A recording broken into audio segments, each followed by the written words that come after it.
kewajiban kita, kewajiban harian kita sebagai seorang muslim, yaitu melaksanakan sholat subuh berjamaah. Selanjutnya salawat dan salam kita sampaikan kepada baginda Rasulullah sallallahu alaihi wasallam. Di mana salawat ini adalah salah satu ibadah yang Allah syariatkan di dalam Al-Quran, yang bisa kita jadikan sebagai perantara kita, sebagai wasilah kita untuk mendekatkan diri kepada Allah Subhanahu wa taala. Hadirin kaum muslimin yang dirahmati oleh Allah. Allah itu adalah Sang Khaliq. Allah itu adalah pencipta. Dan apapun selain Allah adalah ciptaannya. Apapun selain Allah itu adalah makhluk. Di dalam ilmu teori Islam, dalam ilmu tauhid itu, keberadaan makhluk ini menunjukkan atas adanya pencipta dan desanya pencipta, yaitu Allah Subhanahu wa taala. Ketika Allah menciptakan ciptaannya, maka makhluk-makhluknya ini ada sebagian daripada mereka yang Allah angkat derajatnya di atas makhluk lainnya. Seperti halnya kita manusia. Manusia itu Allah lebihkan derajatnya di atas makhluk lainnya dengan Allah berikan akal dan hati, nafsu. Kemudian di antara manusia-manusia itu pun ada sebagian di antara manusia itu yang Allah angkat derajatnya di atas manusia lainnya. Seperti halnya para utusannya, para rasul, para nabi itu Allah angkat derajatnya. Di antara sekian banyak manusia, Allah pilih beberapa dari mereka, Allah angkat menjadi nabi. Dan nabi itu derajatnya lebih tinggi daripada manusia biasa. Bahkan di antara mereka para rasul pun Allah lebihkan derajatnya sebagian mereka itu di atas yang lainnya, seperti yang Allah katakan di awal juz 3, tilka rusul faddalna ba'dhum 'ala ba'd. Mereka para rasul itu kami lebihkan derajatnya sebagian mereka itu di atas yang lainnya. Kemudian ada makhluk berupa tempat dan maksud.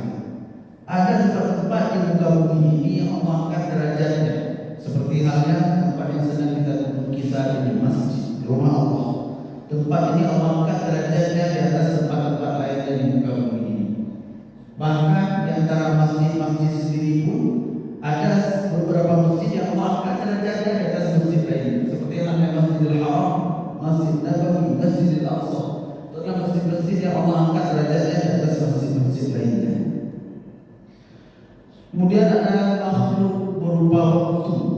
Ada waktu-waktu di dalam kehidupan kita ini yang Allah lebihkan derajatnya di atas sebagian daripada waktu-waktu itu di atas waktu lain. Seperti halnya waktu sepertiga akhir malam, seperti halnya ketika awal turun hujan, seperti halnya hari Jumat. Itu waktu-waktu yang Allah lebihkan derajatnya. Seperti halnya bulan Ramadan yang sedang kita nikmati saat ini. Bulan Ramadan ini adalah bulan yang Allah angkat derajatnya di atas bulan-bulan lainnya. Rasulullah mendefinisikan bulan Ramadan di dalam hadis dengan definisi syahrul mubarakun, bulan yang diberkahi. Berkah itu cuma sekalian adalah ziyadatul khair, berlipat ganda kebaikan pada sesuatu. Kuantitas bulan Ramadan, jumlah harinya itu sama seperti bulan lainnya, namun kualitasnya itu, nilai yang ada di bulan Ramadan tidak sama dengan di bulan lain. Bulan Ramadan ini Allah lipat gandakan kebaikan di dalamnya. Di antara faktornya adalah karena di bulan Ramadan yang mulia ini Allah turunkan kalam mulia, yaitu Al-Quran Al-Karim.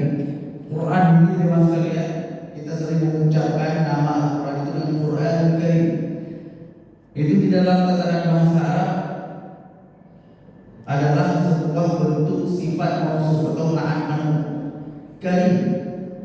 Karim itu adalah sifatnya Al-Quran. Al-Quran itu sifatnya adalah karim, dia itu mulia.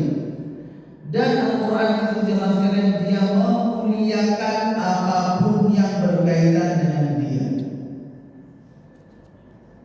Contohnya seperti halnya sebuah selembar kertas kosong. Kalau kita memiliki kertas kosong, kita bebas mau apa-apain dia. Kita bebas mau remas-remas, mau kita lempar, mau kita injak-injak, mau kita buang suka-suka kita, bebas. Tuliskan satu ayat di atas kertas ini. Dan dalam detik itu juga kalau angkat derajat kertas kosong tadi, kita mesti meletakkannya di tempat yang mulia. Bahkan ada sebagian pendapat orang yang memegangnya itu mesti dalam keadaan bersuci, yang membacanya mesti dalam keadaan suci. Dalam detik itu Allah angkat derajatnya. Kenapa? Karena kertas kosong tadi kita kaitkan dia dengan Al-Quran, kita tulis tulisan Al-Quran di atasnya. Maka begitu pula hal-hal lain dari masalah.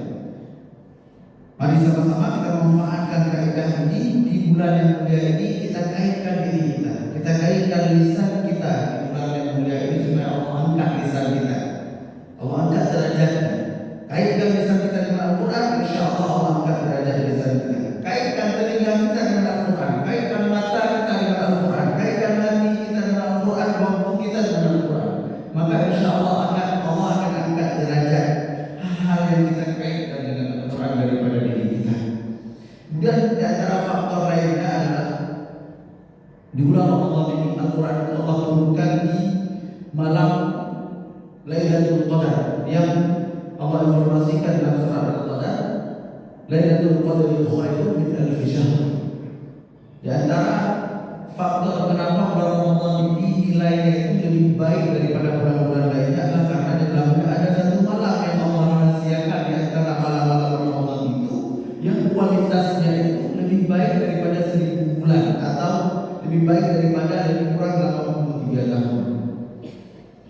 Ini bisa kita jadikan fasilitas teman-teman untuk kita sebagai umat Nabi Muhammad SAW mengejar kuantitas umur umat terdahulu, umat generasi sebelum kita atau umat-umat terdahulu manusia itu umurnya panjang-panjang. Kita bisa lihat dari umur nabi-nabi di masa mereka. Ada nabi itu berumur 900 sampai 1000 tahun. Rasul Nabi kita Nabi Muhammad umurnya 60 lebih kurang 63 tahun. Kata Rasulullah, "Inna a'mara ummati ma baina 60 wa 70." Umur umatku itu pendek-pendek, sekitaran 60 sampai 70 saja. Wa qalilun man yajuzu dzalik, kata Rasul. Dan sangat sedikit umatku itu yang melampaui umur itu. Artinya umur umat itu pendek-pendek, tidak sama seperti umat-umat Nabi sebelumnya. Ada yang Nabi sebelumnya itu ada yang 300 tahun, 500 tahun, bahkan melampaui 1000 tahun. Maka kita sebagai umat Nabi Muhammad ini, seandainya kita balik di umur 9 sampai 15 tahun dan meninggal seperti yang dikatakan Rasulullah mungkin di umur 60 atau 70 tahun, maka lebih kurang umur hidup kita jangan sekalian kita menjumpai 40 kali Ramadan setidaknya, lebih kurang 40 kali Ramadan. Kita kalikan saja dengan kalau seandainya setiap Ramadan kita mendapatkan Lailatul Qadar, maka di situ setidaknya kuantitas umur umat terdahulu itu sudah bisa kita kejar. Nah, ketika Allah Subhanahu wa taala mensyariatkan bulan yang penuh dengan kebaikan ini, maksudnya Allah mulai mensyariatkan itu dengan memanggil kita dengan panggilan iman. Ya ayyuhalladzina amanu. Ini panggilan ini memang adalah sebuah panggilan yang sangat mesra sekali. Ini panggilan spesial. Kata para ulama tafsir, ketika Allah memanggil kita dengan panggilan ya ayyuhalladzina amanu, ini adalah sebuah panggilan mulia, panggilan mulia. Ketika Allah memanggil di dalam Al-Quran itu bentuknya beda-beda ya. Kadang Allah panggil seluruh manusia, kadang Allah panggil sebagian dari antara manusia saja, kadang Allah panggil para nabi saja. Nah, ketika Allah mensyariatkan puasa, Allah panggil yang iman-iman saja. Wahai orang-orang yang beriman. Iman ini maksudnya adalah rasa yang ada di hati. Rasa apa? Rasa percaya. Yang iman itu adalah rasa percaya yang ada di hati kepada Allah Subhanahu wa taala dan apapun yang diinformasikan oleh Allah Subhanahu wa taala. Rasa di hati itu dimaksudkan dia akan berekspresi, dia akan mengeluarkan ekspresi di tubuh kita. Misalnya mungkin ada sesuatu orang misalnya dia marah. Ketika orang marah itu ekspresinya berbeda-beda. Ada orang yang ketika marah itu mukanya merah, ada orang sampai merah matanya, ada orang sampai gentar bibirnya, ada orang lalu pengennya banyak meluapkan, ada orang harus berkata-kata meluapkan rasa yang ada di hatinya. Begitu juga ada orang ketika sedih, maka dia akan berekspresi untuk meluapkan rasa yang ada di hati dia. Nah, begitu juga ketika kita mendengar sebuah informasi, ketika kita percaya, maka ada hal yang muncul di dalam diri kita. Seperti dulu waktu kecil kita sering ditakuti oleh ibu kita. Ini punya kamu PMAN 2 dicok oleh mama. Kalau sudah mau maghrib, jangan main di luar rumah, nanti diambil mama. Dan waktu kecil kita sangat percaya dengan informasi ini. Setiap sudah maghrib kita masuk ke rumah. Kenapa? Takut diambil mau. Yang dimana mau itu sampai hari ini mungkin belum ada negara kita yang menjumpai mau ketika waktu maghrib. Tapi dulu kita begitu percaya, padahal itu gaib, kita tidak tahu penampakannya bagaimana, bentuknya bagaimana. Namun karena ada rasa percaya di dalam hati kita terhadap informasi dari ibu kita, maka kita berekspresi dan tubuh kita lari masuk rumah. Itu adalah ekspresi rasa. Jadi ketika Allah titipkan iman di dalam hati kita, rasa percaya kepada Allah, maka seharusnya tubuh kita itu berekspresi dengan cara apa? Dengan cara menghambakan diri kepada Allah, taat kepada Allah dengan sebaik-baik penghambaan.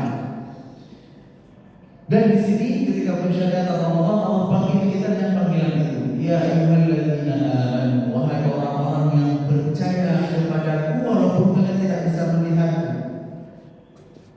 Kalian percaya dengan segala perintahku, percaya dengan segala laranganku.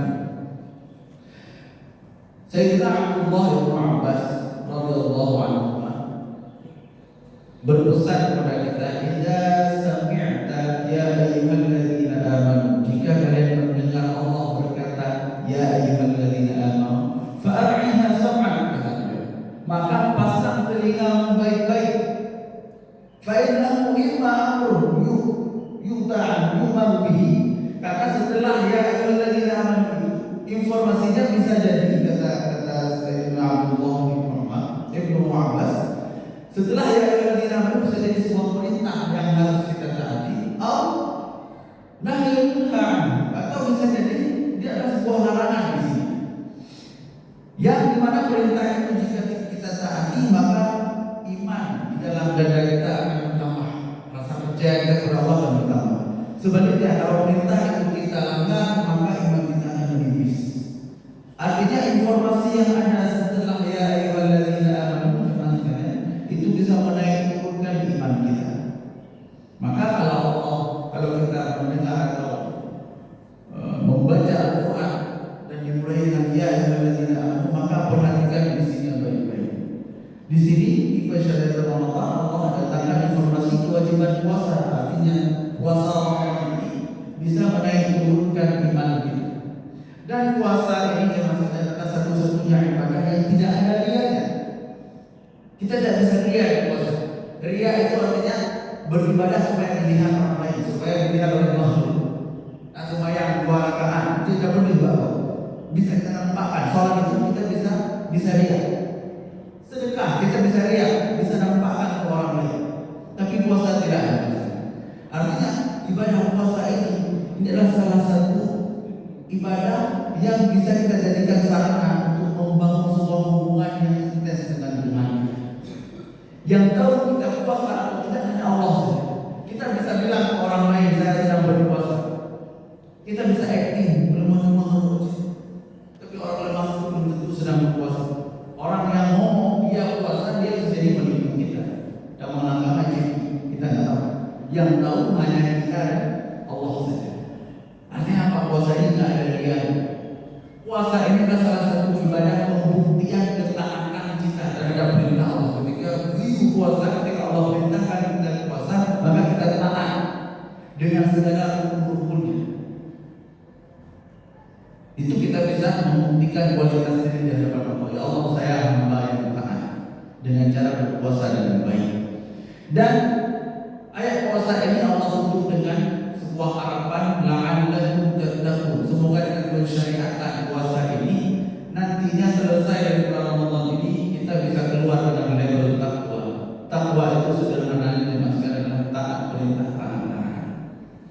Dan orang yang sudah mendapati level ini, Allah sebutkan ciri-cirinya di dalam Al-Quran. Kita bisa cek diri kita dengan ciri-ciri, atau kita bisa mengupayakan ciri-ciri itu supaya kita bisa tergolong ke dalam orang-orang yang bertakwa. Di antaranya adalah Allah sebutkan di awal surat Al-Baqarah, setelah Allah informasikan bahwasanya Al-Quran itu adalah sebuah kitab yang isinya informasi valid, yaitu dzalikal kitab la raiba fihi, kata Allah. Quran itu adalah sebuah kitab yang tidak ada keraguan di dalamnya. Hudan lil muttaqin, dan kitab itu menjadi hidayah untuk orang-orang yang bertakwa. Siapa mereka? Alladzina yu'minuna bil ghaib. Orang bertakwa itu di antara ciri-cirinya adalah dia mengimani hal-hal yang gaib. Mengimani Allah itu adalah mengimani hal gaib. Kita nggak bisa lihat Allah, tapi kita percaya Allah itu ada. Kita percaya segala konsekuensi dengan keberadaan Tuhan itu. Itu artinya iman. Kemudian yuqimuna shalah, di antara ciri-ciri orang yang bertakwa itu adalah dia seorang yang mendirikan salat. Di Ramadan ini kita latihan salat banyak sekali. Di antaranya setiap malam kita salat sunat tarawih. Ya, di bulan Ramadan kita banyak salat sunat, salat duha, salat qiyamul lail, salat tarawih. Itu latihan untuk menjadi orang yang bertakwa.